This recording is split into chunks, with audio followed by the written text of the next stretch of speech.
Welcome back, everybody. Welcome back to Phil's Recap and Review. And we're back for The Walking Dead, the season premiere, the final season premiere of The Walking Dead. And we've got a cliffhanger episode. And I'm excited to talk about this episode of The Walking Dead. But of course, I'm not alone. For these final 24 episodes, he got a whole new job. He changed his whole schedule around just so he could join us here for the final run of this Walking Dead adventure.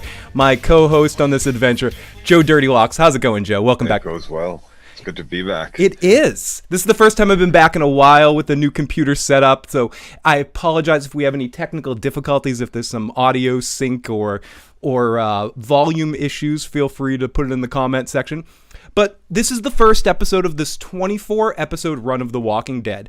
And then we're going to have a spin-off series, which we'll talk about a little bit later in association to this episode, with Carol and Daryl. And then we will have 2 Rick Grimes movies, and then an anthology Walking Dead series. So we're not going to get away from it completely, but Walking Dead proper is going to be over in 24 episodes, split up, I believe, into 3 different sections of groups of episodes. Perhaps it was 4. I might be reading it incorrectly.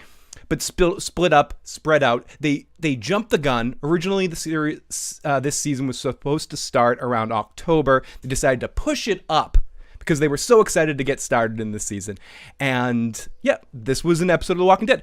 And if you guys have never joined us on one of these, you guys can share your thoughts in the live motherfucking chat. We got the Dwarf Burger, we got the Walking David, we got Richie, we got Corey, we got Jason Voorhees, we got Iron Throne, we got Corey Mitchell, we got Atari Dad, KC Atheist. We've got all of our friends popping in and out throughout the evening to talk about this Walking Dead episode and to ride the wave of this final season. I'm excited, Joe. I don't know about you. Yeah. And I will say, I'm going to say right off the bat before we get into this. I was excited. Joe was excited. Okay, we'll get into this in a second. I didn't completely hate the episode, so we might. How, Phil? What the? Okay. Do you know why I didn't completely hate the episode? No. Take one guess. Because it's the start of the. It's the start of the end. No. Because no. Because Maggie was left for dead? Yes, I kind of like that moment because it was something that in those moments in episodes, and Kang talked about this in her little thing after the episode where she describes where she did the cool thing and then she had to explain, see, I did the cool thing, and shut up, just do it. And just instead of him doing the typical thing and dragging this on throughout the season and lifting her up and dealing with all this shit, he walked away, and I kind of like that. I thought that was a cool, slimy little Negan move, and I enjoyed Negan's commentary. And the other thing I enjoyed in this episode was the first 9 minutes when we didn't have any dialogue and it was just them going on a mission. Oh, that was so fucking all right. Joe's already regretting joining this adventure here. Like yeah. Okay. So Joe, what were your thoughts of this episode? Well, so everything that had to do with the Alexandria group, I thought was just over and over again. We've seen that 100 times. Them like, all right, let's go out on this next mission, and I don't even know how to put it. It was just very disappointing to see the whole like. You're asking for all of them to wake up in the gym. You're asking for all of them to wake up in the tunnel. Like, it just... That's why I thought you might... Put yourself in the same situation twice in one episode. Carol K., what the fuck is wrong with you? Didn't we do, like, interrogation shit at the season finale last season? Like, whether it was in Princess's head or not, for all of them, didn't we do that in the train cars? A little bit. Okay. Doing it again? Did you at least... What the fuck? Did you like our Commonwealth start of the Commonwealth arc with Princess? No. Princess at least made me laugh a couple times in this episode. Okay, and how all right, so we're behind this cage. Yep, when they go off on their break on the other side of the cage, we'll ambush them and take their gear from them while they're sleeping together. They did the Star Wars thing. They did the same trick that. Did I leave the room? Did I miss it? That they got Princess Leia.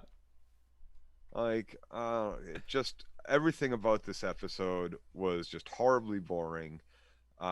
Repeating their same old everything, including like the storyline from the finale last season. So to you, this was more of the same and didn't give you any hope leading into this final None season. whatsoever. No. Absolutely none So whatsoever. you think this I is don't going to be see a how complete anybody flop. could get any hope from that.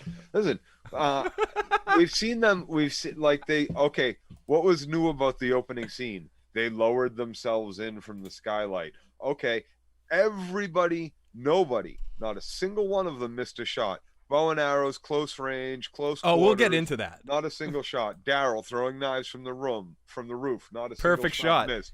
One like unit, everybody. Joe. Like Carol even has the extra time. Everybody's all nervous, and she's just standing there for like what 10 seconds, and then she's like, "Oh, now I'll go run over and get the extra rations." And then look at it wasn't that dire anyway. They still had plenty of time to pull me out. Like just there was nothing. Just it felt stale. It felt really boring. There was no tension in any of that because you knew that one of two things is going to happen in that situation. Either they're all going to get up and fight their way out, nobody's going to die.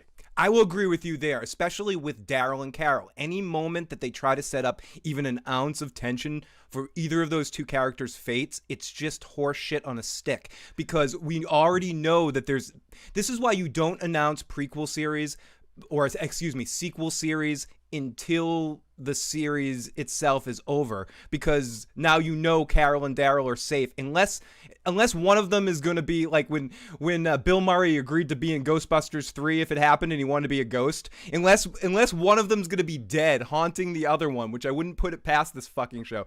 But both of them are surviving, so why put them in any tense situations? Put a character that is more on the fence that we know something bad might happen to. And then is anybody really invested in any of the other characters? Have they spent enough time like with any of the other characters? I am legitimately like I'm having a putting out there. I want to build it up so I'm getting broken down later. But I legitimately enjoy Jeffrey D. Morgan's acting in this episode. Again, I think he is one of those saving graces in a pile of shit. His one-liners, his whole thing about that's the sound of God telling us to shut the fuck up. I enjoy his Neganisms now that he's not really full-on Negan. Right, but he's a good actor and he brings a lot of charisma to the screen. I guess how many times are we gonna have this Negan and Maggie conversation back and forth? Fair enough, kill but me, kill me. If you're gonna kill me, kill me. It's happened like 4 times already. But in fairness, like, in this episode, point, I was gonna say, in fairness, this episode at least pushed it to the point where we need to get a end point now, because he left Maggie for dead. So when she's obviously motherfucking okay, because ladies and gentlemen, this is just another dumpster. That's right, everyone. Just another fucking dumpster. That's all this fucking shit is. That's all it is. She's gonna be back, same as Rick. He didn't die either. No one dies in this fucking thing unless they want to leave the show. And even when they leave the show, they leave it open, like with Maggie, and they didn't bring like that with Maggie, yeah. like with the Star Wars guy, John, what's his name? Yeah, John Boyega. And when Maggie in this situation, she didn't come back to fucking die. So that's all I'm saying. And I miss Olivia too, Chalkboy. Let's get into the live motherfucking chat here for a second. Santivia Major, great to see you in the live chat. Now that I'm back up and going, we're going to be here for the next 2 weeks, definitely. Then the next few weeks. The one day that we might have to do it a couple days later is on September 26th. But other than that, we'll be here every Sunday for the 24 episodes of The Walking Dead. September 26th is Joe's helping me move. So after a full day of moving, we might not want to actually watch The Walking Dead there. So we might push that off to one night when Joe gets out of work, one of those weeknights, do like a quick review or pre-record something. A nice Glenn Easter egg. Ooh, looky, a voicemail. Oh, we got a voicemail. Ladies and gentlemen, Already. if you want to call on in, you can leave a voicemail at 781-990-8509. And guess what? That number is 24 hours a day, 7 days a week. So if you're watching this any point in time later or listening to the podcast 100 fucking years from now, and if it happens to still be up when Joe and I are long dead, you can still hopefully call that number as long as Google Voice exists. Leave us a voicemail, and one of our next of kin will play it on whatever fucking podcast they're doing at that point in time. Great to see Jay in the live chat. The Walking David in the live motherfucking chat. We're gonna have David on at some point throughout this season, and hopefully we'll be blessed with a couple of visits by Rick Grimes popping in there. And if you haven't already, please follow The Walking David. Please spam away your link or your screen name over there on TikTok, doing all sorts of Walking Dead impressions and doing all the funny shit you've heard on the show excessively to the next level. So if you like Walking Dead stuff and you like The Walking David's Negan and Rick Grimes and Daryl impressions, check out The Walking David on the TikToks. Chalkboy says, Joe, you lost weight? Yes, he did. He lost a lot of weight. Too bad The Walking Dead didn't lose some of the dead weight. Okay, Joe, this is... We're gonna all the dead weight they could lose comes out of the writer's room. Maybe, but because I agree, because I think the actors generally put in a good effort to the shit that they get. That being said, I think the writers could narrow their focus and work harder with smaller amounts of people. That beginning scene, what I would have liked to see at that beginning scene, because this is where I might disagree with you a little bit or get nitpicky on the good end, where I like visually how things look. There was a shot of a windmill as they're walking into town that I enjoyed. Certain production stuff that towards the end of the Gimple era seemed down, still seem a little bit upgraded right now. But how this show could have really got me, and we talk about this a lot, where they could have gone wrong. If they wanted to do something huge here at the Walking Dead season premiere, wipe out half the cast. Wipe out half the cast in that zombie situation down in the when they lower down for the food. Leave us with just 5 or 6 people survive from that situation, and then they have to come back. Maggie survives, Daryl survives, Carol, because they all have plot armor. One of the things I find hilarious, kill them all, is every time there has to be a scouting, clearing, scavenging, whatever. Daryl, Maggie, Carol, they're all in. They're out of town. They're gone. Every fucking time. At least one, if not all. Yeah. And at some point, I still can't get over this fucking Michonne just took off. She had a better gig, dude. Like I'm gone.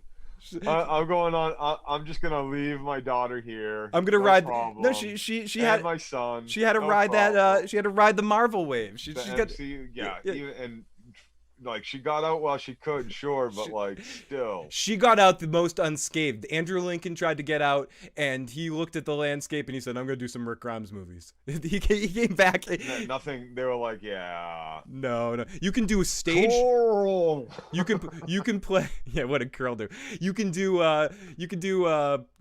stage work if you want, Andrew Lincoln. He's like, I'll do a Rick Grimes movie if you ask me. DJ Better in the live chat says Phil and Joe are back talking about The Walking Dead. It's been too long. We got Merle Davis. At some point, the actors just need to walk away. The Daywalker says, got your shitting pants on. Yes, we do. Rich A, thank you for sharing that. Thank you, David, for sharing your TikTok in the live chat. Merle says, look, does anyone want to watch it? If all you strong people in the live motherfucking chat, push 1 to help Phil move. Thank you so much, Ian. You are awesome. Atari says, I don't think Carol and Daryl spinoff is real. Kirkman did this with the comics when he created 3 fake covers for non-existent future issues before abruptly ending the series. Atari Dad, I hope you're correct and that the writers and the creators of the show are a little bit more clever and they're doing it all similar to what Star Trek did with Star Trek 2, where they set up that death scene at the beginning of the series to beginning of the movie of Wrath of Khan to throw off Spock really dying at the end. I guess spoiler alert for fuck you if you haven't seen Wrath of Khan by this point. Because at that point you still had spoiler hounds and they got wind of the script, and to deal with that on set, they sort of fake released images of that original scene at the beginning, and then when everyone saw that, they're like, oh, okay, Spock's really alive. That was just a simulation of the Kobayashi Maru. And So I would love it if that's the case with the Daryl and Carol series, but I don't know if in the words of Salazzo from Godfather, I'm not that clever. I don't think they're that clever. And that's what I mean. I don't think they're that clever. I think you're more clever. I think Kirkman may be that clever. You're that clever, but like Atari Dad's that clever. I don't. This ain't no by the writing of this program. I really don't think. Joe, this isn't any Invincible. This is the place that wrote the dumpster in the first place, right? Like this ain't the if there was ever anything that was ever going to be able to take over from Jumping the Shark, it's the dumpster dive, right? Like. Yeah, this is again. This is we're not talking Invincible. Hey, dog, are you out? You're just gonna hang out here, everyone. This is my the babysitting dog right here, the Zeus the Bernedoodle. Will be not so subtle foreshadowing. The first shot in the episode is that of the windmill or something. What's the first shot? It's It's the first shot of Daryl looking down upon all he foresees, and then we see the new. We see his new jacket that Judith, I believe, made for him. And I've been saying for a long time now, Daryl will die in this season. I feel like that first shot in the episode is somewhat not so subtle foreshadowing. Just that seeing him be the last man standing or looking over it all, or it could be, it was a very Jax Teller kind of shot. At the beginning of it all, I don't know. I can't say anything else than that. It was a very Jax Teller moment. Yeah, Tracy honestly, G. I'd be okay if he was like the last man standing. If like the last shot of the series was him overlooking like everybody just fucking dead. Yeah, and just him on his own with Dog, and meeting up, and eventually at the beginning of the Carol Daryl series, finding out Carol actually survived it somehow because she has almost as big a plot armor as he. Tracy G. I can't wait till this show ends. It should be deaths every episode. Oh my God, the dog just rang the bell. I don't know if Joe, you might need to take over at one point in time in this podcast, and I might have to take Hector the dog out. Oh, he rings the bell when he wants to go to the bathroom. Yeah, he's got a bell. He's like Hector in Breaking Bad and Better Call Saul. And for Better Call Saul purposes, for Bob Odenkirk, I'm wearing Bob Odenkirk around my neck. Feel better, Bob Odenkirk. Rest in peace. I didn't say that. Shut up. I didn't rest up, maybe. Rest up, Bob Odenkirk. That's what I was gonna say. Shut up. Shut up, asshole. Don't put anything out there. I had 2 shots, and there's a dog ringing a bell, and I haven't slept a full night in 2 weeks since I've had it. So give me a fucking break. This dog is driving me nuts. Come here, dog.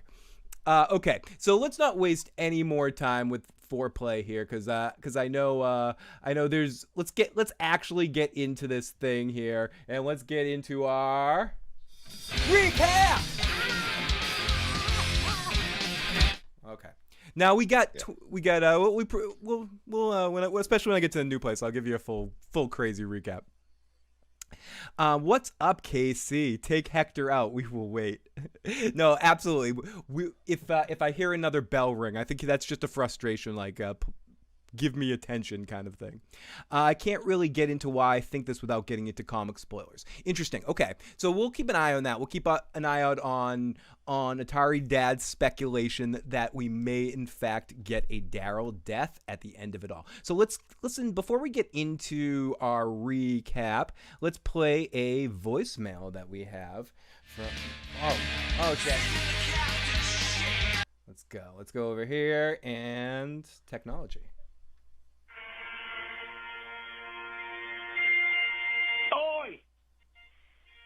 Hey, that's Joe. It's the man behind the mask. Your favorite, one and only bagpipe slaying serial killer. Jason Voorhees. I just wanted to get on here at the very beginning of our final journey in The Walking Dead and say one thing. It's been a journey. It's been great. And the tension has come to a boiling point. It has. Where we have to see it never even started. Parents finally get it on. It's boiling, Joe. A bunch of plastic I'm boiling. bodies. Ridiculousness. Get excited, Joe. Awesomeness sometimes. Yes. But this is the show, and it must go on. We must go on. We all must go on. Dude. So let's pray. This 24 episodes goes fast. Yes. Like me, when I'm not a slow baghead with a pillowcase over my head. Thank you, Jason fucking Voorhees, for that send off. Now that just gets me excited, Joe. That was pumping me up. That's like a pep up speech by Al Pacino in Any Given Sunday. I'm excited now. I know, still not excited. This episode drained the excitement. I was legit excited for the start of the season, and Joe, this episode really it was a drain on all things. It was the black hole. It was a vampire of like excitement drain. It was the like, Buffy there wasn't any Buffy slaying this vampire tonight. It was hard, like. Maybe that's what they should do. Like, we got zombies. Maybe they should, like, go down, like, introduce some vampires here or some shit. Like, I don't know. Get some werewolves going. Maybe, I don't know. Zombies versus mummies. How's that sound? That might be something. You might be onto something. Let's play our one more voicemail before we kick into this recap. Hey, spoiler alert! Daryl has a spinoff show with Carol, so he and her ain't dying. Yeah, we were talking about that a little bit earlier, Jay. I was saying that any tension that they try to build up with them is just bullshit to me. And then someone suggested that maybe that was a Fugazi series, but I don't think so. I tend to agree with what Jay said right there. That's kind of hard to build up that tension. So let's start off this final season recap here. Season 11, episode 1. We get scenes from last week, normal, without that stupid voiceover thing that they did at the end of season 10. We set the stage. We open up to Maggie's group and that ninja guy and Daryl with his angel wings. We see everyone. Oh my god, that ninja guy. Like, let's I got an idea. Let's add this new character who he wears a mask the whole time. That'll be interesting. It'll be like, remember, like when Michonne wore the hood, nobody really saw her. But it'll be like that. Only it'll be a Joe, mask. And then we'll just take it off. And, like, it's probably just like the comic or something like that. Like, and he'll wear it because he's shy and not because he's a badass. But he'll be a badass too. Yeah, it'll be real dynamic. People will love the character. It's dynamic. It's very dynamic. Oh my god! Fucking so poorly, horribly written, like.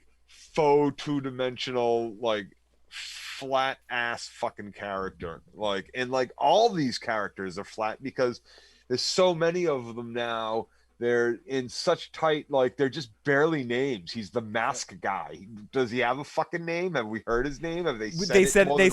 They said it tonight. Did they say it today? Are you sure they were saying his name and not the guy that was standing next to him? I think that's the biggest problem that we have in the recent era of The Walking Dead. The way they introduce new characters. We just barely met, and I know a lot of people that are fans and that have I don't know the deaf people's names. I don't know. I was just going to say that Aoki or whatever her name is. And Magna or Mag, whatever. Like, my point was that I know there are people out there that have read the graphic novel all the way to the end and know all these characters and like, oh, there's that character. I don't.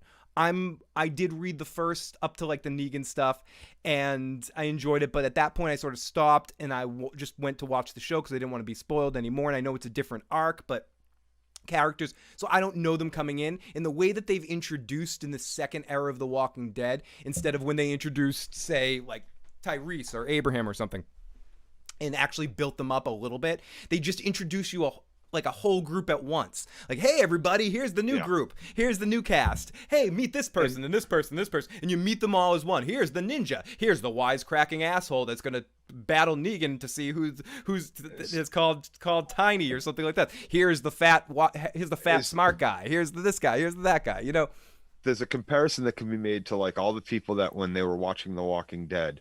I mean, when they were watching Game of Thrones and they were like, oh, there's just so many characters. I can't keep track of who anybody is or what they're doing or who they're involved with and all that.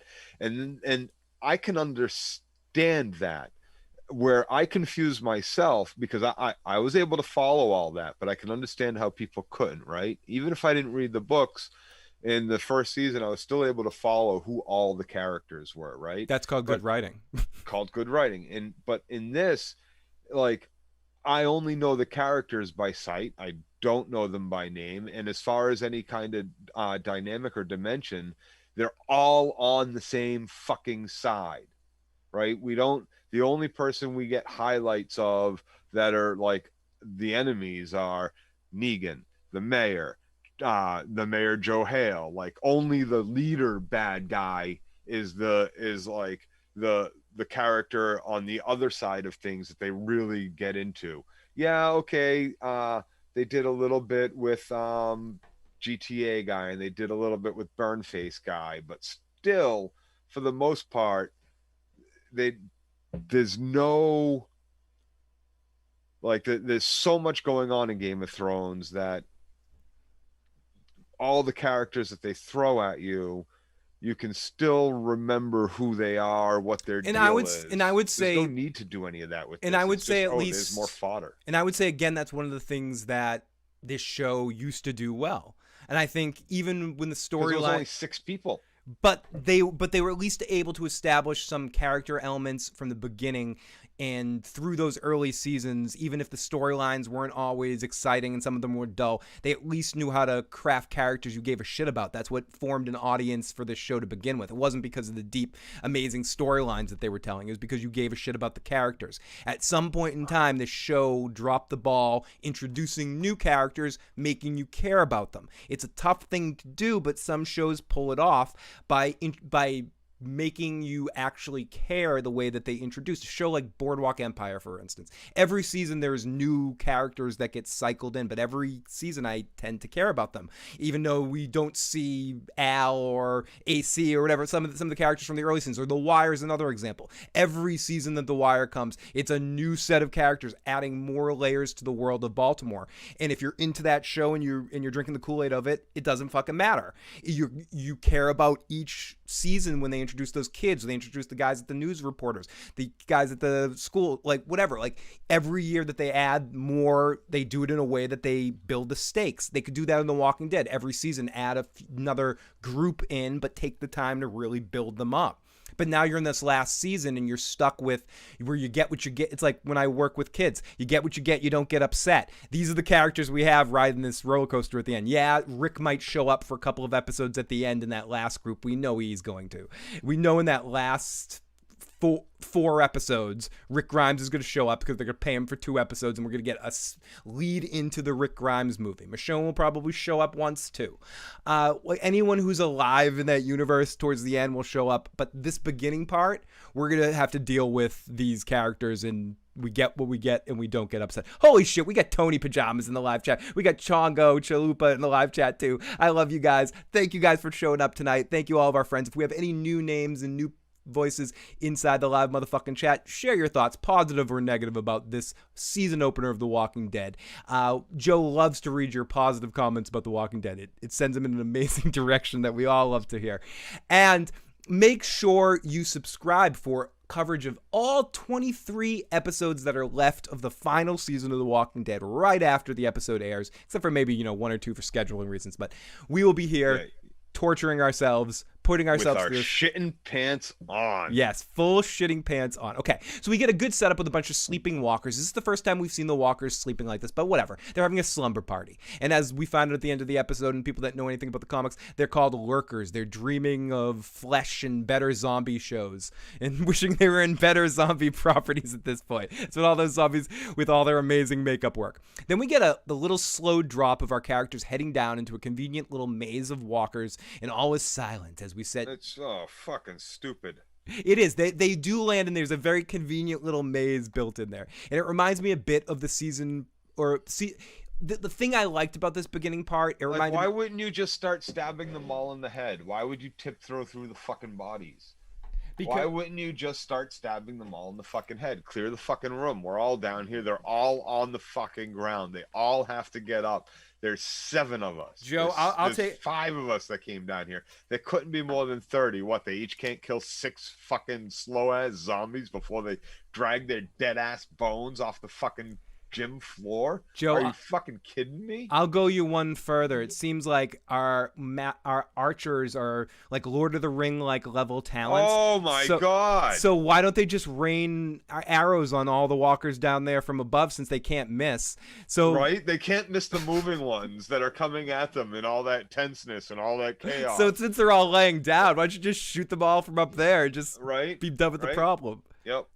Yep. Instead, they make this elaborate pulley system that that's gonna fuck up or something. Okay, so there's movement, and so we see them running out of food last season. So there is some continuation from last season's stuff, and but I could care less. We see some blood fall in slow motion, which was a kind of cool visual, and it wakes up one of the walkers, and it's on.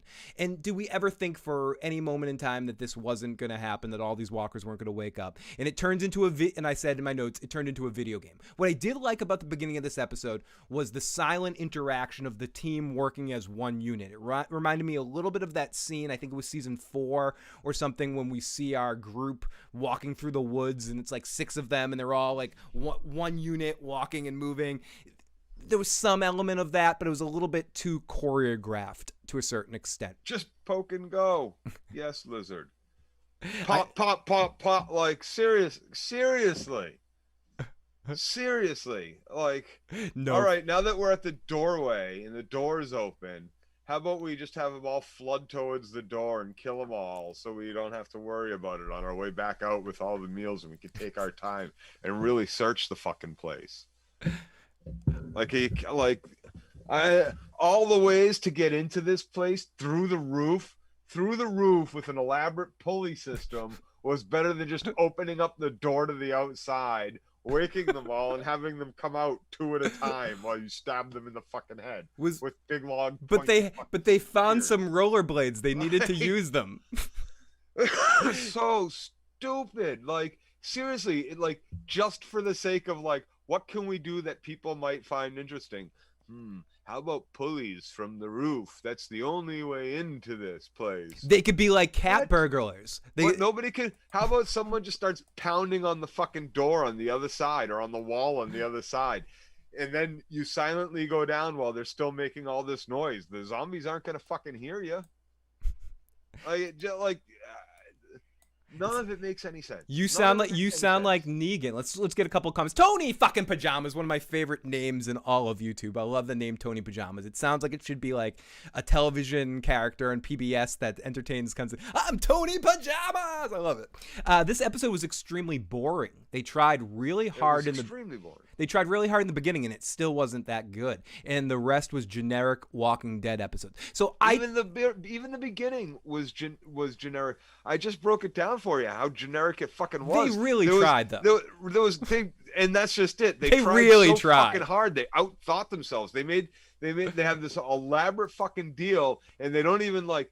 We just see them coming down from the skylight in the pulleys. Like, did anybody try the fucking door? They must have, right? Oh, of course they did. Of course they must have, right? Like, they had to have. All that convoluted shit and like zero plan behind it. Like, really. Now, clear. Atari Dad says, or asks, clear. Why are the? I got too clear, not just tiptoe through the fucking tulips. Jesus. Atari Dad asks, why are the zombies dormant? I thought it was established that the zombies only go dormant when they have no external stimulation, as long as there's one and they stay active. This was explained a little bit in the after episode with Kang doing the Dan and Dave thing where she sits down and tries to explain what's going on in the episode. And she said that in the comics, which again, I'm not versed in the graphic novel, so there are different kinds of walkers. These are a certain kind that they'd never really featured in the show before, but it fit the story, so they thought, why not? Let's put them in there for the very first time and not really explain them. So they decided to take this very specific thing that's explained in detail in the comics about how there's different kinds of walkers. These are the lurkers there's the lurkers and then the walkers or something. I forget if the names, I'm messing it up a little bit. I only heard her in passing. And these ones stay dormant until they feel... Are we going to get bloaters next too? I thought we had a bloater in there for a minute with Negan and the tunnels. Do they all float, Georgie? They all float around? The bloaters and the what are the other ones there? The clickers. Are we getting clickers next? Clickers, yeah, we get clickers. Are we getting a good episode, Joe? Or how many good episodes out of this is their dude. This is their series fucking season premiere episode. This was boring as fuck.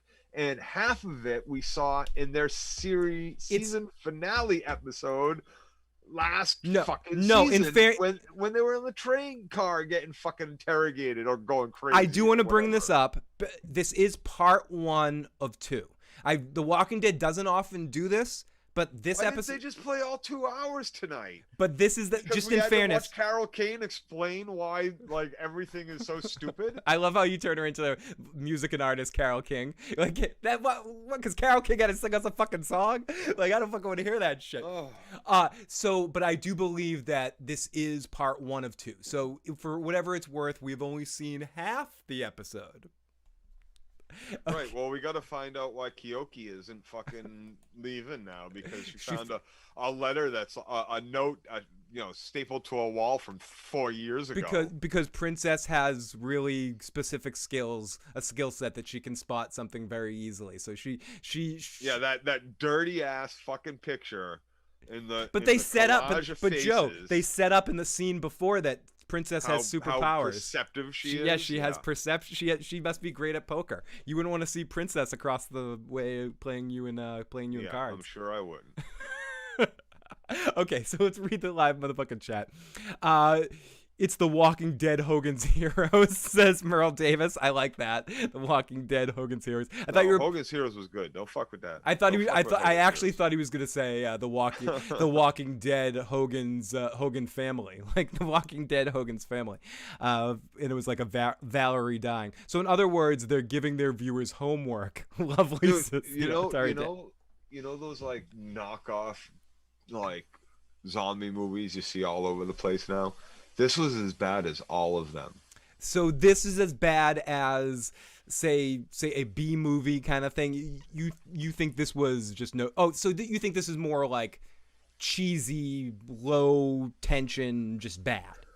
Yeah, like I thought this was really fucking bad, and I'm sorry, and I'm really sorry, but I'm even gonna go there.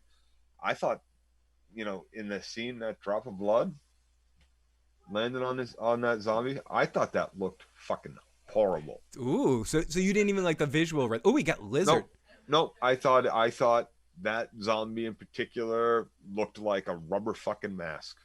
Now, Lizard says Angela Kang was clear that the show is the show and the comic is the comic. So bringing in walkers from a comic or a thing from the comic while deviating is hypocrisy and confusing for fucking people. Lizard, yeah, she's all over the place. She'll say whatever the fuck she has to say, so that people will go, oh, okay, no plot hole there. It's because she seems like no bad writing there. In reality, she seems like a really awesome person that seems like she's really trying. No, in reality, but that's what I'm saying is like, she knows she's writing for fucking morons. She's a PR person, given up on a show that's been dead, and she's trying to save her career. And yes.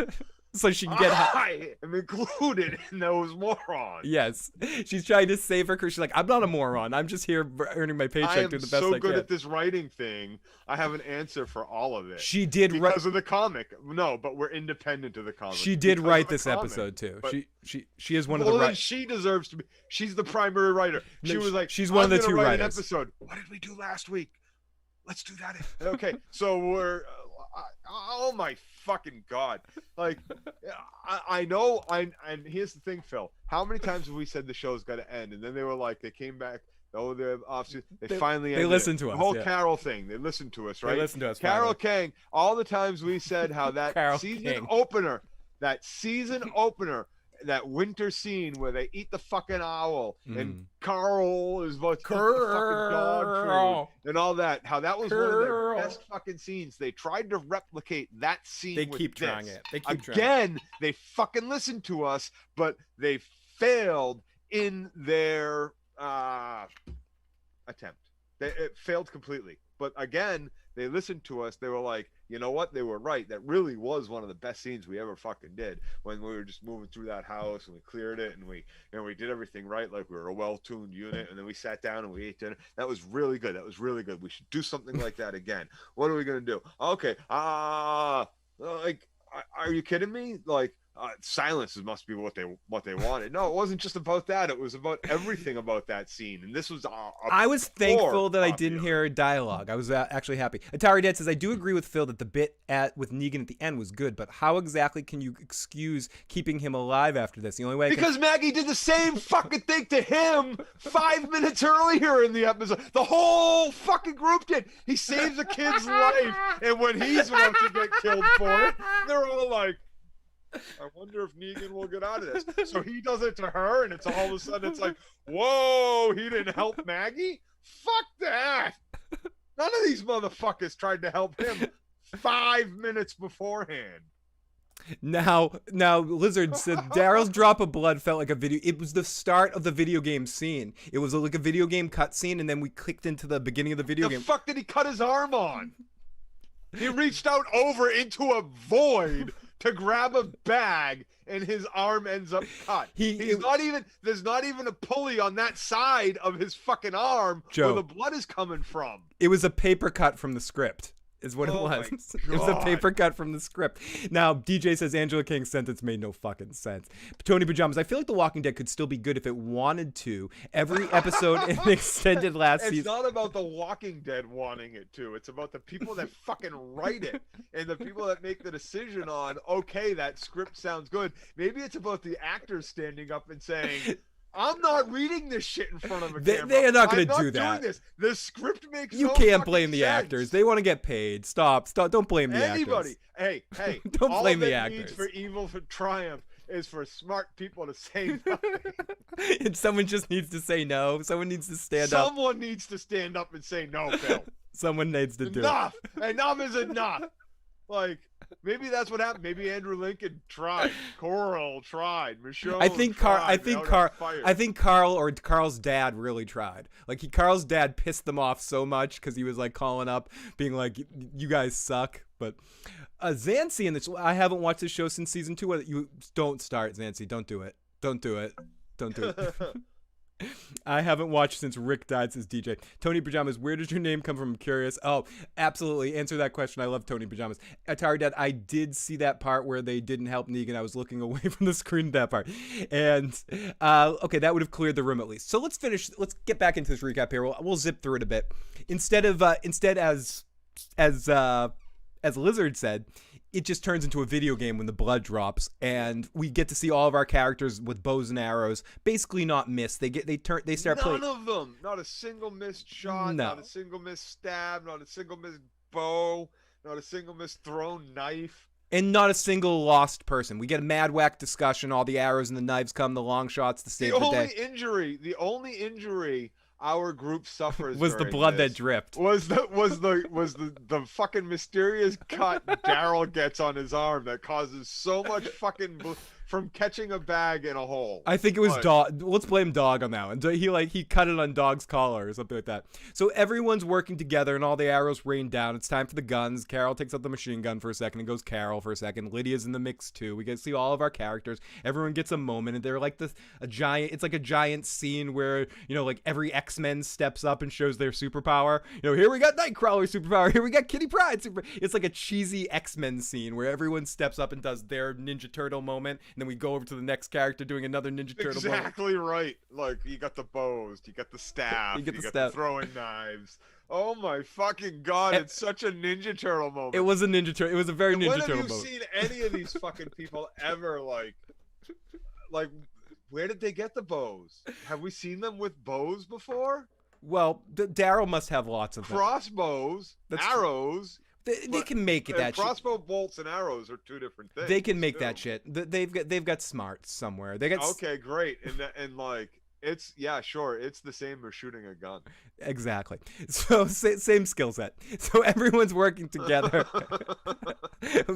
She's out of ammo really quick, and then someone saves her. It's Daryl. We get a lot of nonverbal communication. Carol is saved by Daryl. She's no longer in danger. She has a spinoff. She's not scared. Carol should have waited, and I said again, they should have waited to announce the series until after the main series. Then we get our intro, and we come back, and our crew has failed. They're coming back to Shittown, USA, Alexandria. It looks really crappy there. This doesn't looks like the worst place on earth. I would like to see a good parallel between Alexandria when our group first showed up and how it looks now, and see what happens. Okay.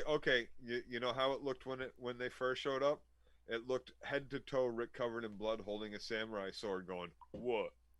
Oh, is that when he killed the Yeah, douche? that was like shortly after like the first like week they showed up. He ends up butchering the wife beater there. Merle, Everybody. Merle's, And they're all just like, "Thank you, you're our new Joe. new leader." That reminds me of like the last awesome Walking Dead moment we've had. Like I feel like everything's been That downhill. really was close to damn well close. That was But right like, around that- the dumpster time. I believe that was that- right around the dumpster time. That's the best Walking Dead moment since and in the last like 7 years. Is that what? Merle, Joe would rather watch Willow. Yeah, he'd rather watch Willow, or he'd rather watch Allison Hannigan I watched Willow like 6 months ago.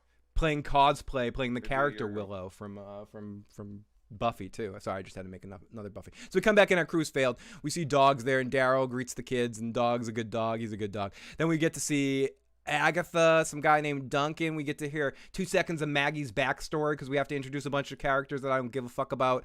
And then they ask, is that Negan? Then we see people arguing for food. We see that there's only food for a week. We get a meeting of the minds where Maggie's like, dudes, we got to go to this place, Meridian. There's some evil people there that there's no problem. We'll wipe them out in like 2 seconds. And how far away is Meridian from wherever the fuck they are? Washington, D.C., because they needed to, because we got a scene that we missed somehow where Maggie decided, because she didn't talk about it in that scene unless I missed it, that Negan needed to come to show them through Washington, D.C. So wherever they are, they needed to go to D.C. So it's in the D.C. area. Now, where Where our group Company now? are in Philly? I don't know. I thought they were up by DC. I don't know. I feel like they've been better than the last season of Walking Dead with distance and where everyone is, but I still not sure where everyone is right now. I think but I know that they mentioned the subway system that they were in. And were in DC. I'm sorry, but here's the thing. You know how fucked up a subway system is? Like when you're on the train, it's one thing. Yeah, we'll get to tunnels. Yeah, they For decide that miles, station to station. How many cave-ins? Like seriously, and you could be about to walk down down one of these tunnels where it dips like 40, 50 feet down a fucking slope into slime, just a big pool. into a pool of slime. I mean, I saw that in Ghostbusters too. That's a educational That's film. a thing. That's a thing. Yeah, I mean, That's a thing. Egon doesn't mess around. I mean, that's a thing. There's slime down Like there. this is the stupidest idea. No, because up there is full of death. Oh, and down here isn't. Down here isn't. You are standing in the middle of 100 plastic wrapped fucking zombies at just the first fucking station we've gotten to, but up there is death. And Negan knows DC, so we need to bring him with us. And But yeah, he knows the tunnels of DC. He spent a lot of time walking the fucking subway tunnels of DC. That's not using Negan's knowledge of DC to bring him with you. Like when someone says, "Oh, Joe, can you take us somewhere in Boston? You know Boston?" I go, "Yeah, I know where Tremont Street, Commonwealth Ave is. I know all this." You're not stuff. I know how walking to them get down the Mass Green Line? Ave, right? I'm not like, all right, so if we walk the blue line, we can switch over on the green line, hit the orange line, maybe cross over to the purple, to the train tracks over there. Like, and then once you get into the tunnels, who the fuck knows? Like, there's so many switches and so many, it could go right here. I mean, that's what I mean. Like, back to the left in a half a mile. Negan is eventually fucking way. Negan is eventually speaking Joe Dirty Locke's logic here at a certain point in this episode. Maybe when Negan knows DC, it's because him and Maggie are Bruce Wayne's parents. So that was horrible. We got Big Kevin alive, chat. What's up? Miss you too, buddy. We'll be back here every Sunday. Great to see Big Kev. Hopefully you're doing good. Scooping a lot of pots out there. Winning a lot of hands. Okay, so Aaron says we need to. Aaron is the first guy to speak some logic. Yeah, we need food, but he's like, we also need to like seal up the gates and put up the walls because walkers are going to get in. Was that foreshadowing much that there's going to be a huge walker attack some point in time this season? Probably. Another one? Didn't we just have a huge walker? They only have horde two things. That was like the worst fucking walker horde attack. Joe, have you ever heard that whole thing? I only have 2 looks. You know, The Walking Dead only has two or three things. They only can do one or like they only have 2 or 3 things that they can do. They can do bad guy gang or walker attack or sneak up zombies. Sneak up zombies. Yeah, someone not paying attention gets bit. Bad. Can we pay attention, guys? Yeah. No. Sorry, was spaced out while I was killing these other 6 fucking zombies. Big Kev says not doing good today. Behind me. Big Kev's not doing good today. Lost too much money this weekend. I can't even send a super chat. That is okay, Big Kev. The thought is what counts. But we want to hear that you're doing good and scooping pots and tipping us like bartenders makes us feel special. But we're gonna send all the good poker vibes. I'd feel more special if you would just win the World Series of Poker and don't worry about tipping us. Just win that World Series. That exactly, and like thank us in your World Series speech, and that's fine. Or WPT main event. Or give us both entries to the next World Series. Like pay for our entries to the next World Series. That'd be. I'm not even asking for anything. I just want you to win. Win big. Well, I want entry to the series. I want to be able to say, hey, I know Big Kev won big. Well, I want to be staked. I'll give him the half. Normal stake rules, you know. Anyway, sorry. We'll stop here. Okay, so. Dwarf Burger, people weren't as big of complainers there. I was the smoking section. Great to see Dev in the live chat too.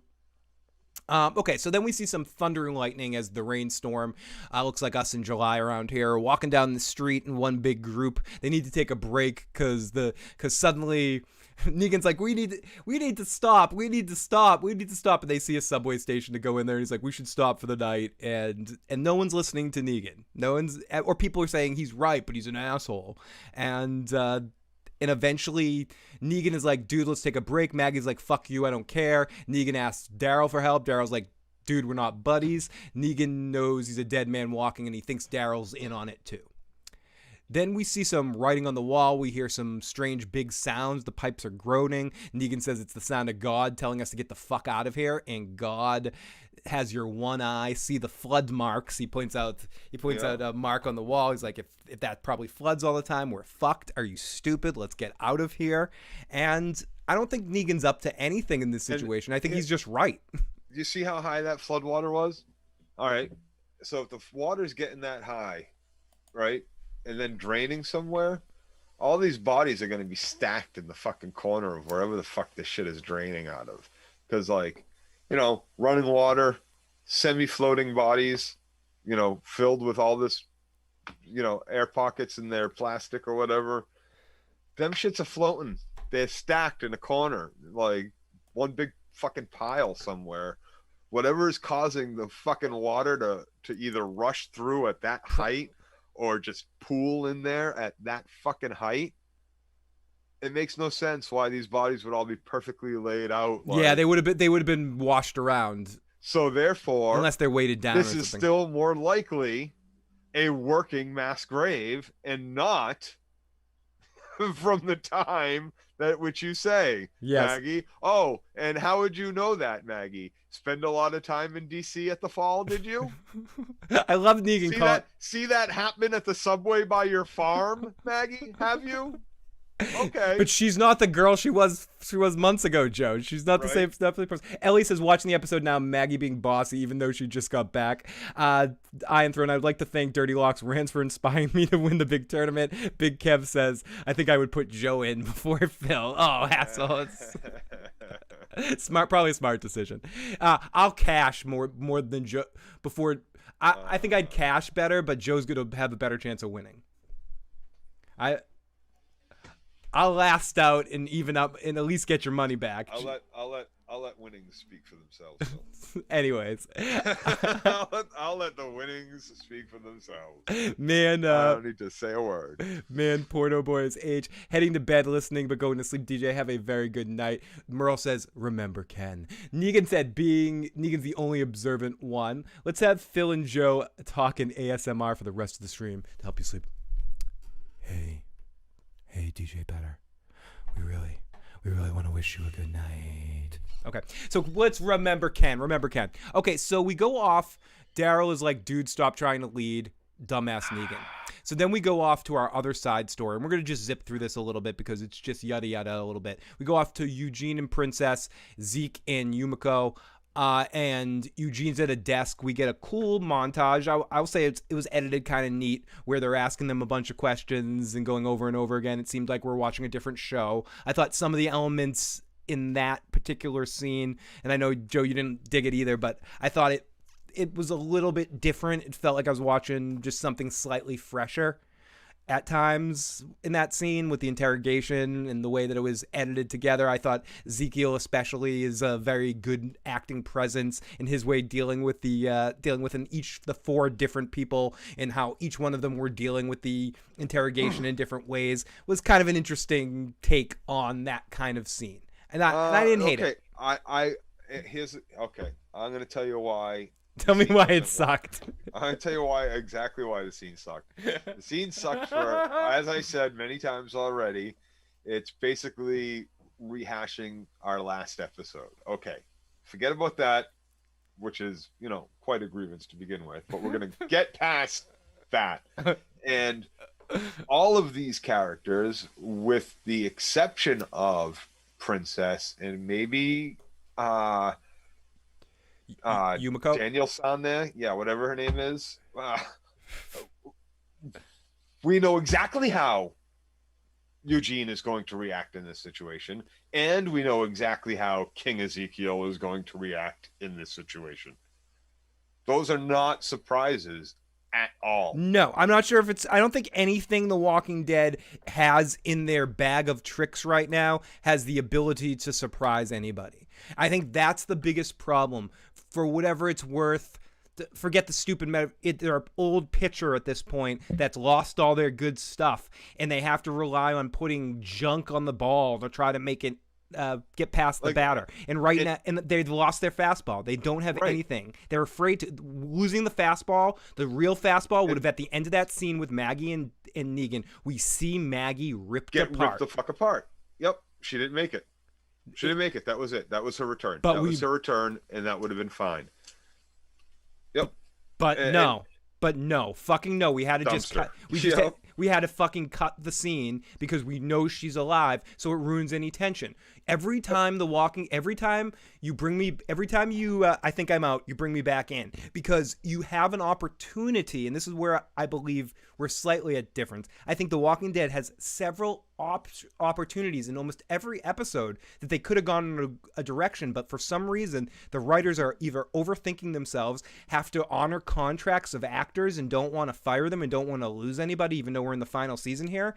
They need to start knocking down these dominoes, and as much as it's great to see Laurie Cohen back, this would have been a great opportunity to kill her, and it would have created more tension moving forward about Negan having to explain that. Instead, now we know what's going to happen. They're going to go back. Maggie's going to come back, they're gonna fight about it. Wah, wah, wah. And they're gonna execute Negan, or they're gonna like put him on trial or something. Some stupid shit like that's gonna happen, and half the season's gonna be the Negan trial instead of Negan trying to subtly take over this group, and that's the first step of it, which might have been a kind of interesting story to watch Negan try to. And Daryl's gone now, so if he killed Maggie and Daryl's gone, he's taking control of this group. No, you don't see exactly what's about to happen.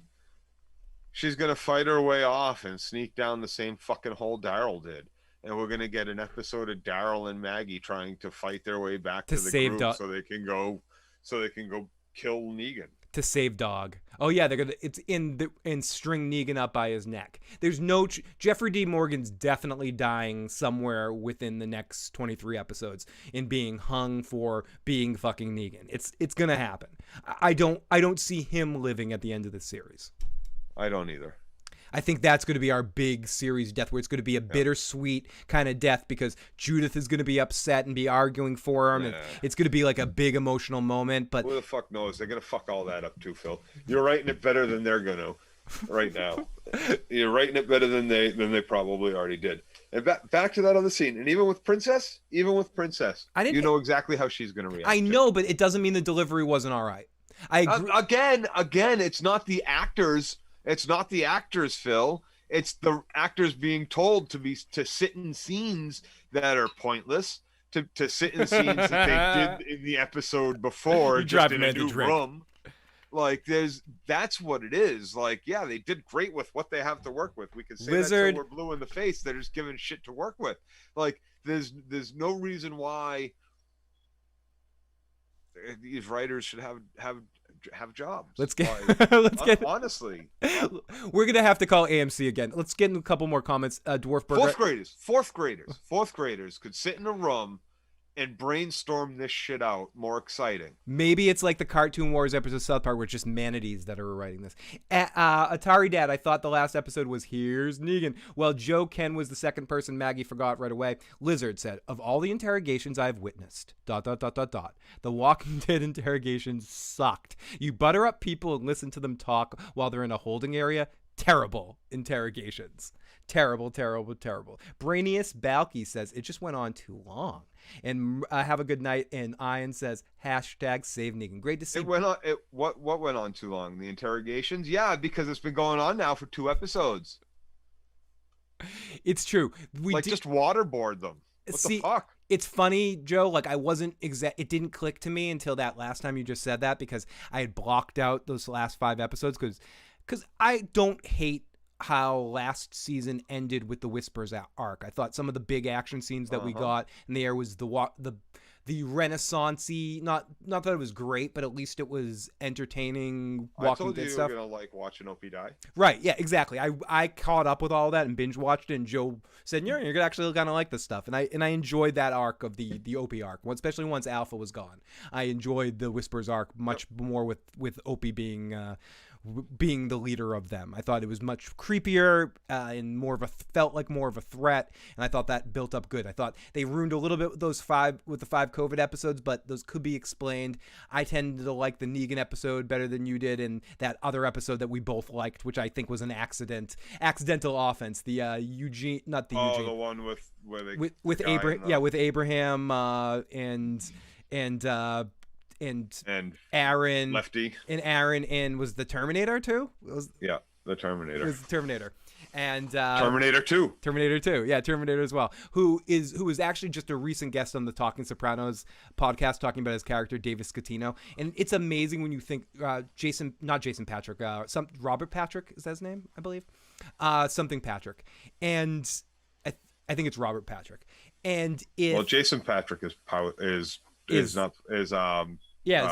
the dude from Lost Boys, yeah. But I believe that's his name. But anyways, he's been in so many things that you just don't even realize, like so many bit parts. He was in Sons of Anarchy. He was in Sopranos. He was in this. He was in obviously Terminator. There's like more and more things. I'm even forgetting stuff. But he's one of those actors that's just in a ton of things. But I thought that was one of the better episodes of last time as well. So Eugene's awkward, blah blah blah blah blah. Defined drug, which had its fucking problems. Yes. Still. Yeah. I mean, it definitely does. Refer back to the video to find out what they were. I don't remember it enough. Yeah. So we go off to the other group in the tunnel, and Dog does not like what he sees and hears. There's a bunch of body bags. Put them in a body bag with walkers that these people are killed during the fall. And Maggie just knows automatically. She's like, yeah, these people are just killed during the fall. Yeah, that's it. Their necks are cut. Yeah. Because all that plastic is so nice and fresh, new looking. Yeah. What? It's been sitting there for 7 years, 8 years, but yeah, that plastic hasn't gotten dirty. Don't you know mildewy, Joe, or anything? Don't you know it's a scientific fact that plastic stuff like that, body bags stay completely in the sewer system. It preserves them. Plastic was wrapped around these bodies sometime within the last X-Files. 2 weeks to a month.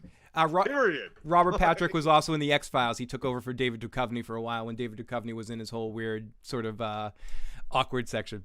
In a nasty, dirty, rat-filled fucking zombie body-filled, flooding, dirty, nasty, gross, sewage-filled subway, all that plastic was like fucking pristine white. Like that, I'm sorry. Like I said, the zombies in that blood scene looked like shit. And if they were trying to convince us that these bodies were here for any period of time, their fucking effects department or whatever, their costumes or whatever, whoever was responsible, their scene, whatever the fuck it was, you failed fucking miserably. So the only alternative is Negan's right, and that's an active fucking masquerade.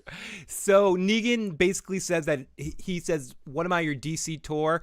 Because why the fuck am I here? I'm leaving." One of the kids, the kid almost gets killed, and they're like, "You don't give a fuck about this kid." He's like, "I don't give a fuck about the kid. It doesn't matter." And Maggie doesn't give a fuck about this kid. She's been a dictator. She's not listening to anybody. Screw you guys. I'm going home. And he's about to leave, and then Maggie's like, "You're not allowed to leave." And then everyone's like, "Why are you making him stay?" And then he goes, "She's trying to kill me." And he turns to Daryl, and since that it was sort of a throwaway line that you easily could have missed, that he says something about Glenn. Or no, yeah, we'll get to that in a second. But with Daryl, he says, "Daryl, I thought you were in on it." Like it's earlier in the episode, he made a comment where when Daryl said, "I'm not your friend," he said, "Oh, you're in on it," to himself, which mean that Daryl's in on the plan to kill him. So then Negan turns it off. He goes, listen, I'm not just gonna sit here. She's gonna try to kill me sometime on this trip. I'm not just gonna die in the muck and the mud like a dog, like Glenn did. I'm sorry, Joe. The way Jeffrey D. Morgan delivered that line, that's funny, good fucking shit that you don't see on normal show. Like, again, that's Jeffrey D. Morgan owning scenes and playing it. Well, he's trying to make it quick. It was him trying to make it quick to catch a bullet instead of getting beat to death or strung up by his neck. He knows he's about to die in this tunnel or on this trip or whatever the fucking case is. Yeah, he's just trying to make it happen. He just wants it. Like, if you're gonna do it, just fucking do it.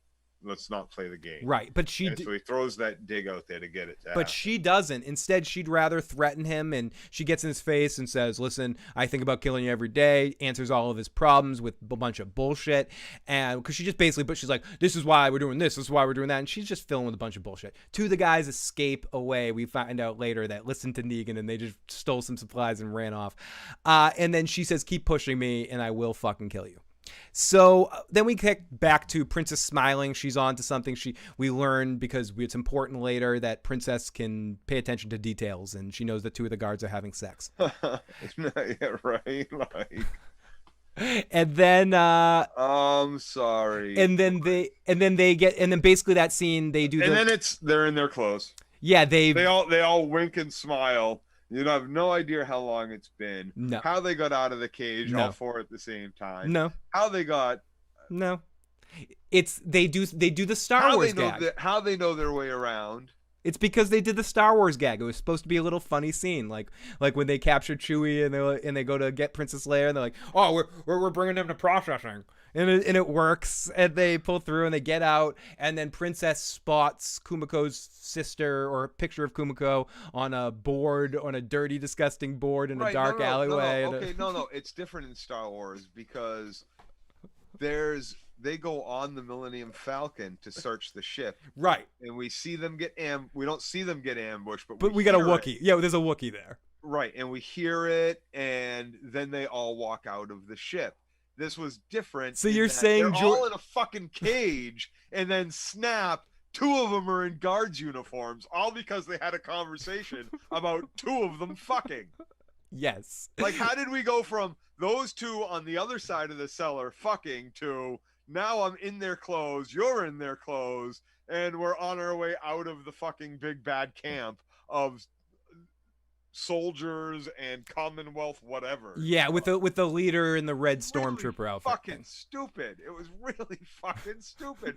With Eugene executing the perfect plan. Yes, because he's so calm and cool and collect under pressure. We've seen it so many fucking times. Listen, Joe, my area with crazy fucking schizophrenic chick that's been talking to herself in the goddamn but Joe, train cars. Oh yeah, she also has showed nothing but calm, cool, collective, not losing her cool, not snapping. Or the guy that's dying of that aren't there, or the guy who's dying of cancer, who can't even fucking yell at someone without choking to death. They'll all perfectly sneak out. Aren't you a little short to be a stormtrooper? Wookie. Oh, but I know my area code from when I was from the time I was 1979, 1978. It was 01907. Aren't you a little and then bit it was too 095. much fog to be a? Isn't your mullet a little bit too big to be a stormtrooper? So the princess offered to join. Okay, so let's continue here. What do you think of Father Gabriel's story? Big Kev says, I like the actor a lot, and he's won me over as a character, but they don't give him enough stuff to do. They have a handful of actors that do really good performances. Aaron, Gabriel are both, or two of them, Terry Gilliam and the guy that plays, and we mentioned them earlier in the episode before, but instead they decide to focus on new groups of people and bring other groups in, and instead of, like, Aaron's been there. They don't focus on them. Yeah, Aaron's been there forever, and every time they give him something, it's awesome, and they only give him like 2 or 3 things to do a season. Why not give him a full arc? Like, and the new people they bring in, they don't even bring in and do anything with, like, for the most part, they just kind of have them standing around. Yeah. Like the musician guy. He's just always kind of in the background. I forgot about that guy. Not doing too much, and then all of a sudden, like, he's capable. Yeah, then we need him for a very specific. It reminds me of Lost a little bit, and not the good part of Lost. I mean, and here's the thing: anybody that's alive at this point, there's a reason they're alive. They're good at something to stay alive 7 years deep in this shit. Sorry, right? Did I say Terry? I did say Terry Gilliam. What's his? It's something Gilliam. Seth Gilliam, not Terry Gilliam. I didn't know Monty Python. Someone said, Phil, I didn't know Monty Python joined this cast. Okay, so Negan scared off some people with supplies. He's the asshole to make things easier. Suddenly, there's tons of walkers coming, and we get another action scene. There's this one way out. They're popping crowbars everywhere. They're trying to find a way out, but finally they find a train cart that they can climb over as they're trying to take out all these walkers. Daryl, everyone's piling up. Maggie's looking all tense as she's going to be the last one up. She decides for some reason, even though she's the leader, and it would seem like her whole crew would make sure she was the first one up, and then like Ninja Guy would make sure he was the last one. Everything that we've learned about Ninja Guy and how protective he is of Maggie, I would think that, like, again, already, even though I don't know these characters, I think that we've been introduced enough to Maggie's people instead of some other people to know that they're like, that they really, really protect Maggie, so they wouldn't have her be the last one to climb up but whatever. We need her. You ever been in a subway tunnel? Walking. There's not much room between, like, the top of the subway car. No, I don't know how they squeeze. I don't know how I don't know how the bigger guy. I don't know how Mason, was that his name? They're standing up on top of the train just fine. Yeah, I don't know how the bigger guy kind of got through there at all. So suddenly there's a lot of walkers coming. The dog runs off, and Daryl runs off in his side plot for the season. And I'll see you at the next stop. Sure, you will, Daryl. We'll see you in the second half of the season because we have another Norman Reedus on his own, because I don't know if it's Norman Reedus being like, I don't want to work with any of these idiots. I've got my spin-off series. I'll work with her. We'll get a new cast. We'll do a good show, but I don't want to get to know any of these fucks. So write me my own subplot again this season. Yeah. So anyways, everyone gets up there. Negan climbs up. Negan and Maggie share an awkward moment. Negan climbs up. Everyone climbs up, no problem. I just want to point out that everyone gets up this ladder with 0 issue very easily. 1, 2, 3. Then it's Maggie's turn. She climbs, and this is before someone says a walker grabbed her foot. No, before the walker. Maybe it was poor editing, and I'll point out. You're. I'll point out good editing when there's good editing, and I'll argue with Joe about it. This was bad editing, I think it was. But basically, they did this flash where they showed before they had the walker grab Maggie by the foot. They showed her already fingered. Her fingers already not being able to climb up. So Maggie is the weakest one of the group apparently, and she's the only one that can't climb up all of a sudden, and everybody else in the group could climb up no problem. But anyways. Maggie starts to climb up. Halfway through her climb, she suddenly gets a cramp and can't climb anymore and stops for a second and sweats. And then in that moment, a walker grabs her foot, which causes her to, and again, these walkers don't bite anymore. They just grab and pull, and scratching doesn't hurt you anymore. So they grab her foot for a bit. She looks scared. Negan pops his head up at that point. She says, "Negan, help me," or just Negan. And he goes, "Nope." And he just disappears, and he pieces, and she falls and slips. The end of the episode. So, right, but of course she ain't gonna die. She's gonna fight off. It's probably only 1 zombie or 2 zombies that were so stupid. Cadigan has a legitimate question for you, Joe. Be honest. How fantastically written was this episode, Joe? Don't hold back. It's wonderful. It's beautiful. It was beautiful. Like what happened at Oceanside? They just dropped stuff, Kev. We might. Yeah, Oceanside disappeared.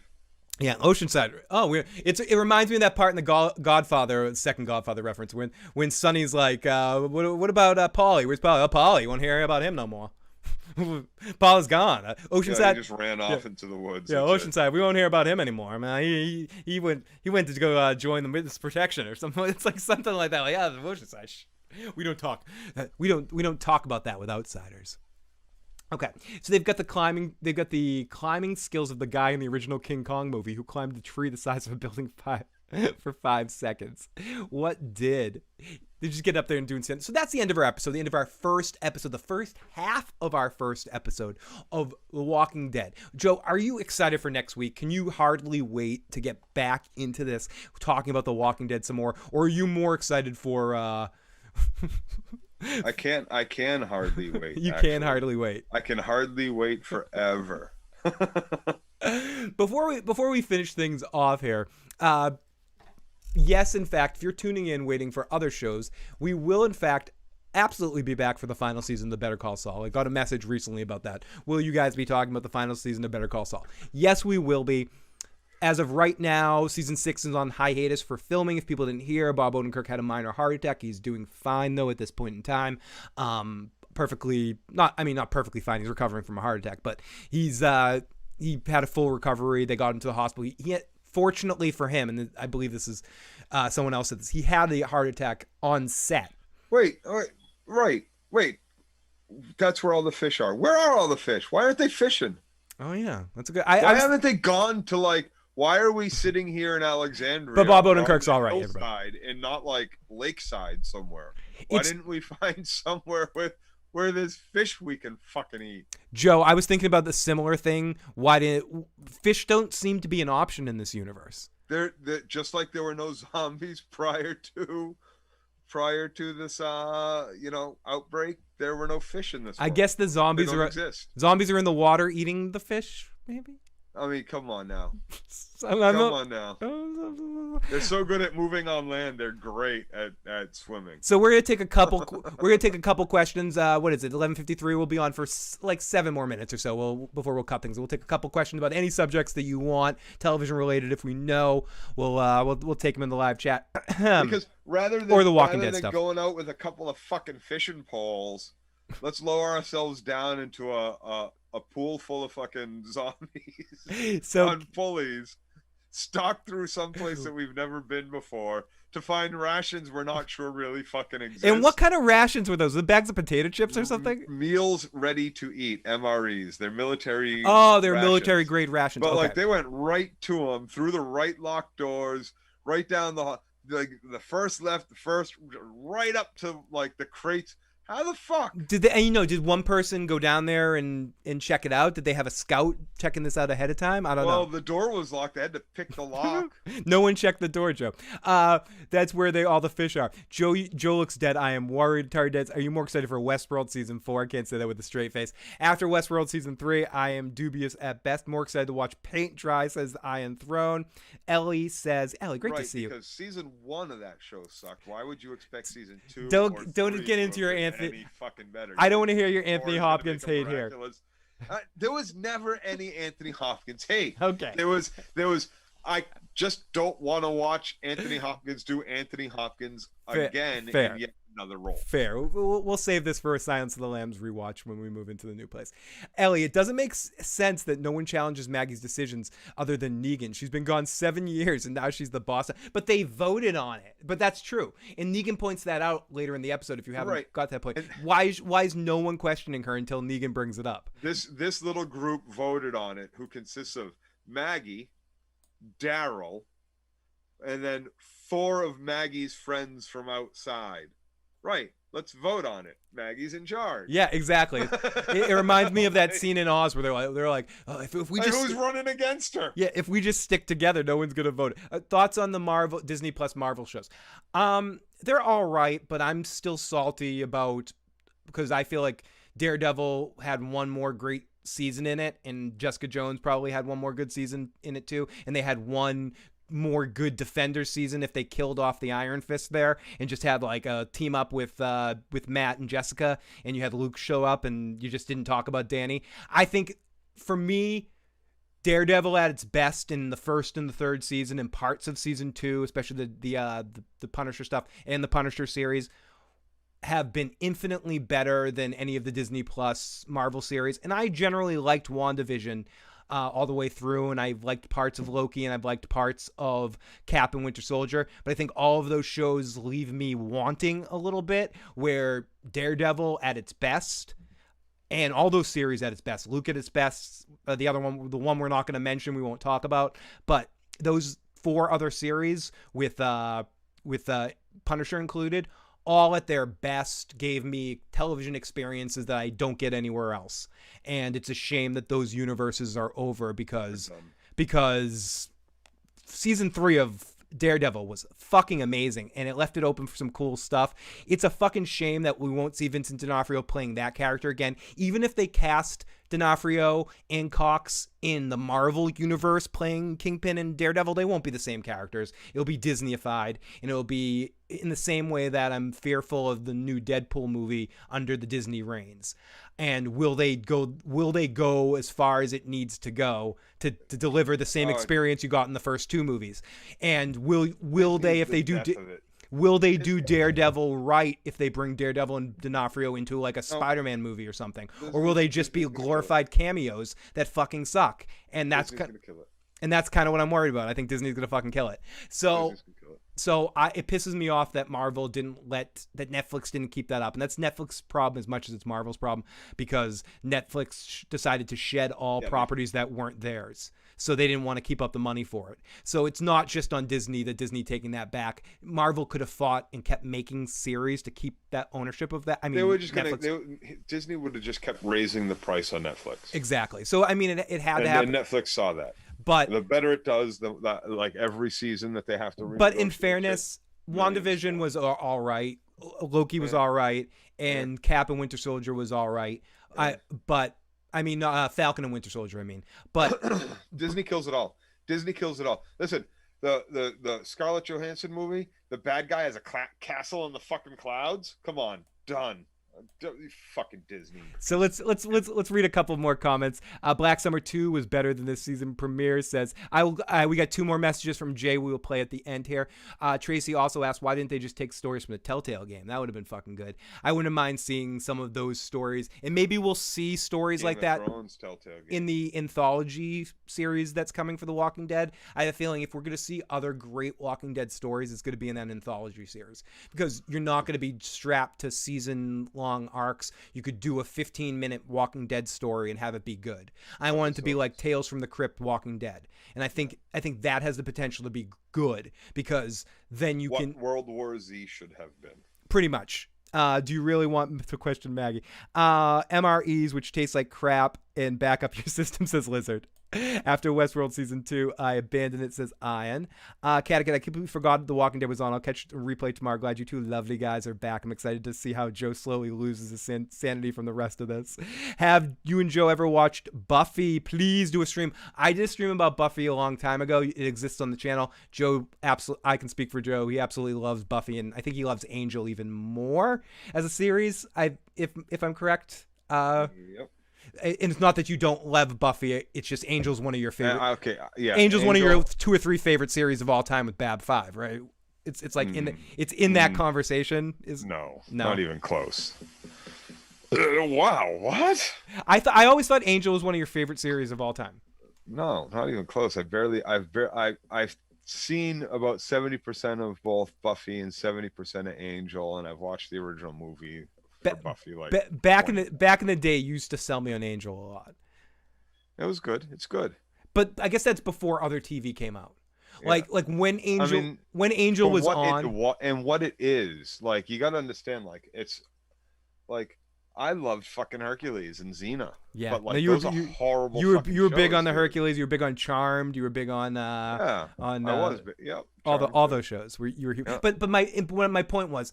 And when I'm comparing it to Bab 5 at the time, it included with the sci-fi stuff, that's the only time you got long form storytelling was stuff like Bab 5, stuff like Hercules, stuff like Charmed, stuff like Angel and Buffy. Like, they were the precursors to the era of TV we're in now, and they weren't as good. Quantum Leap as well, I'd throw in there too, but they were still the best. Well, that was still just very episodic. It was the best that we had, but they also had ongoing storylines. The ongoing storyline was get me home. Too bad, get me home. Too bad. That's like Voyager, the ongoing storyline. We're on our way home, but it's still just and then they just figure it out in the last episode. Right. I completely forgot. Wait, all these times. Twinkies or the Walking Dead zombies, which last longer? Twinkies. Always the Twinkies. Disney is not all that edgy. They're wonky. I'm excited for Shang-Chi, but I know I'm in the minority. I want a good martial art adaptation. No, I think something like that Disney could do really well, because they could do really great choreographed, fun action type stuff. When Disney needs to do Disney does well. It's just when Disney gets their hands on properties that they shouldn't Disney, you get into major trouble. And when you get the mouse going on there we're talking about Deadpool, like we're gonna get Deadpool movie on Disney Plus. Like, no, stop. And I know they want to release a lot of that stuff on the Hulu, and they're gonna like get the Touchstone version. Touchstone Pictures back in the day was Disney's parent company that they could release dirty movies on, but they still weren't crazy dirt. You got stuff like Twins or something, I believe was Touchstone. Like stuff that was a little racy, but still a little cheesy too. But anyways, we got Sir LT Giles. We waited all this time. We got Trash. I hope the rest of the season steps up their game. Joe, do you think LT's right? Do they have a chance to step up the game here? Oh. The Walking Dead. No, dude. They packed up their fucking bags and went home. Like, they left the building a long time ago.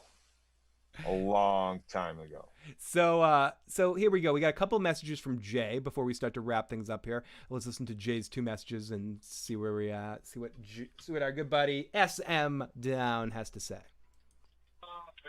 Hey, if 2 people are fucking, I'm assuming that the show is telling you they disrobed to do that, and that those 2 people were then naked, and that another 2 people grabbed their clothes while they were fucking, and like stole them, and maybe knocked them out while they were fucking, or they fucked so good they, fucked each other unconscious or something. How'd they get out of the cage? And they're just still in the cage after, like, they went in the cage to fuck? Bliss or something. Did the guards go in the cage? I don't get what's so hard to understand about that. Joe, all right, later. He doesn't get what's so hard to understand about that. What if they were fucking? Like, did the guards go in the cage to fuck, or did they say, "Hey guys, we're gonna go fuck. Do you want to come watch?" Maybe Princess convinced them that she's a voyeur and she wanted to watch them fuck. Say, when you guys go fuck, what room do you use, and how do we get there from here? Thanks. I don't see what's so confusing about how the fuck that went down. Like, okay. You know what? It makes sense now. I see it all. You're right. Now, wow, the look Katie's giving me. Phil and Joe are going to live forever in humor arts. Star Trek Lower Decks, any good or ain't easy being cheesy? It's a little cheesy at times, but I liked it. Compared to the other crap that Kurtzman's done on Star Trek, I like Lower Decks a little bit better. I enjoy it better than Discovery, and it's especially, I don't know, the guy who does the voice on it, the main character voice is Huey from The Boys, as Meg Ryan and what's his name's kid, and I don't know, it's all right. I think it actually it seems like the people making Lower Decks like Star Trek more than the people making. Love Lower Decks. That's what I'm saying. Like I think Lower Decks is all in all a better. It's the best of the best 3 Star Trek fucking show. Besides the Orville. I think almost ever. I don't know about ever. It might be the best, but it's okay. It's only one season. Okay, so far, okay, hyperbole there. Okay, Mr. Hyperbole after one season of like a cartoon, but it is. I believe it's made by one of the 2 creators of Rick and Morty. So it has that pedigree to it. It's so fucking good. It's so good. So I'm not saying if you like Rick and Morty, you're gonna like this, but there's some of the similar animation style and like some of the over the top humor isn't dissimilar to the 2. it's shows. so much more than Star Trek, and it's still Star Trek. It's wonderful. Yeah, I love all the crossovers. Like, I love Q shows up, Riker shows up. It's set up in a good way for a lot of good cameos. The people making it seem like they love Star Trek in the way that like the people making the Orville seem like they love Star Trek. So a similar sort of love to it, or Futurama vibe. No, it's not like Futurama exactly, but I mean, these people that make Futurama obviously love sci-fi. The people that are making this obviously love Star Trek. I'm glad we both like that show, Joe, because I actually really liked it too. That show is fucking awesome. It's great. I think I actually ended up watching it just before you and told you to like you needed to watch it. I don't remember though. Yeah. So it's fucking I like that opening scene where check out what I got this bat lift. So great. Okay, we got one more message from Jay, and a couple more chats to get to, and then we'll call this an evening. And thank you so much for anyone that comes and checks this out before, after, or while we're going live. Had a little bit of break, had my computer failure, and then was going to pop up, and then I noticed that The Walking Dead was coming back, so I figured we just start things back off right with our weekly Walking Dead stuff. As I mentioned, Joe and I will be on here every week talking about this show. Got a lot of other new shows coming up to talk about over this course of the fall and the next year. We'll announce them all coming up as they come up, but Joe and I have a bunch more shows we're going to be talking about soon, and Matt and I will be back with some more Soprano stuff as well when Matt gets on the mend. Excuse me. And I mentioned this earlier, I'm moving a lot closer to Joe, so you might see some live in-person After Walking Dead podcasts so we can get drunk in the same room and experiment and see how that works. See if we can do this in the same room. It's been a long time. I think it's been a long time since we did that. But here we go. Let's listen to another one of Jay's messages. So you can't have another good Defender season if you didn't have a first good Defender season. The team-up show with all the superheroes in that universe, which is supposed to be the awesome show, was blah.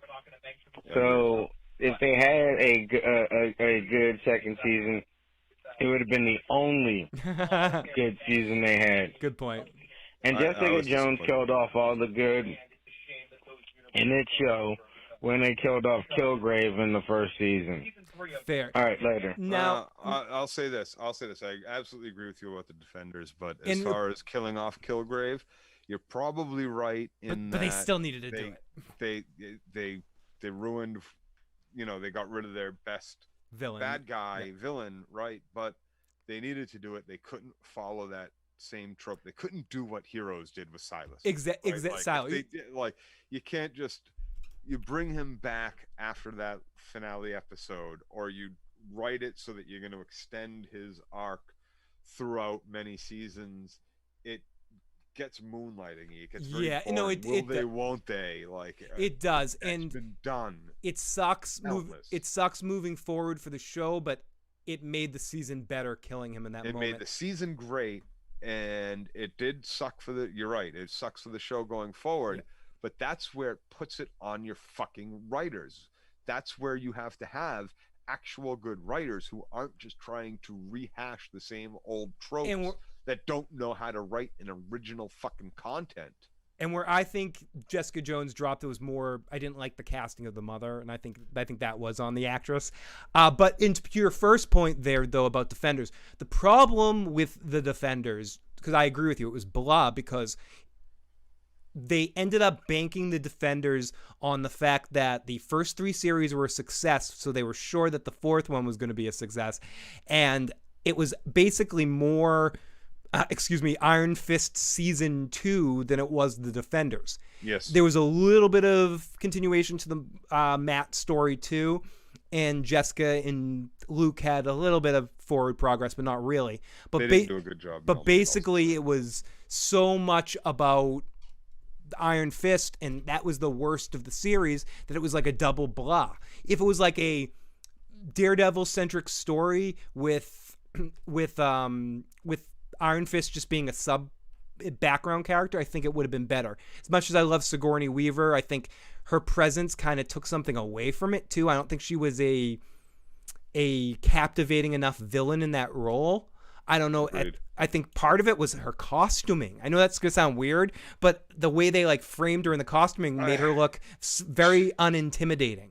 I felt like she was always posing to me. She was always like every shot, every scene she was in, it felt like she was very stiff in trying to pose for the camera and not act for the camera. Yeah, more like she was uncomfortable on set or something. Like, because I've seen Sigourney Weaver in so many things where you can tell when she's feeling really comfortable, and she has this like ease about Quest, her. Star Quest, Yeah, whatever it is. Galaxy Quest. Yeah, oh my god. Or any of the Ghostbusters movies, or any of the Aliens movies that she's in, even the bad ones.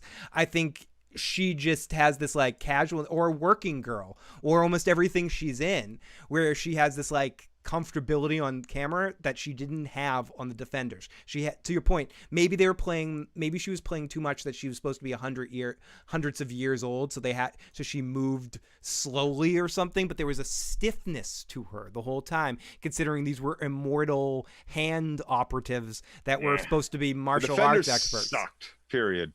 Move on. It did. No, and on that note, on things that suck, we're gonna. Sorry. No, that's okay. But on that note, we're gonna end things off here. I think we're all in agreement. The Defenders suck. The Defenders suck For many reasons. It was bad, and Loris was the main reason. And I'm going to hold out hope for the second half of this episode that next week you and I come back here and we go, everything that they set up in that first half paid dividends in the second half, Joe. Hopefully next week you and I are back talking about this episode. What did they set up?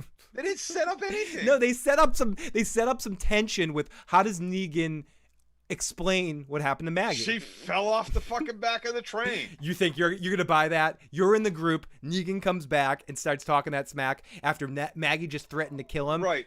What are you gonna think? Right. Okay. Yeah. I kicked her in the fucking chin and it kicked her off the train. Okay. You know what Negan should do? Negan should just walk back. She was behind me a second ago, and now she's not. The fuck.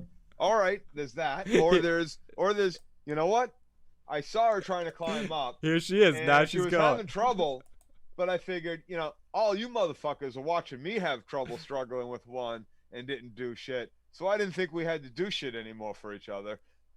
Seeing as how I was doing shit for one of us when y'all decided to watch me just get fucking almost eaten. So I decided to let her get eaten. That's all. I like it. Just like you guys did. That's fair, right? Good for the goose, good for the douchebag. I like your summary, Joe. And on that note, everyone, thank you so much for joining us this week for this episode, for the first recap back. As I mentioned, we'll be back the next couple of weeks. The 26th. September 26th is the one Sunday from this half of the season we may miss, and we may do the 27th or do a double bill the following week because it's the day I'm moving into the new studio. A lot of it's going to depend on internet and all that sort of shit too. So Joe and I will see where we're at on that day, but the next couple of weeks we will be back. I'll also try to sneak in one or two more podcasts. This week's going to be a little difficult because I still have the beast, the giant dog that's eyeballing me from my corner side butthole right now, needing to go out and not enjoying. Bell anymore. It stopped ringing. It may just be like pissing on my bed right now. Who knows? Yeah. We will figure that out. I think the bell was shut the fuck up.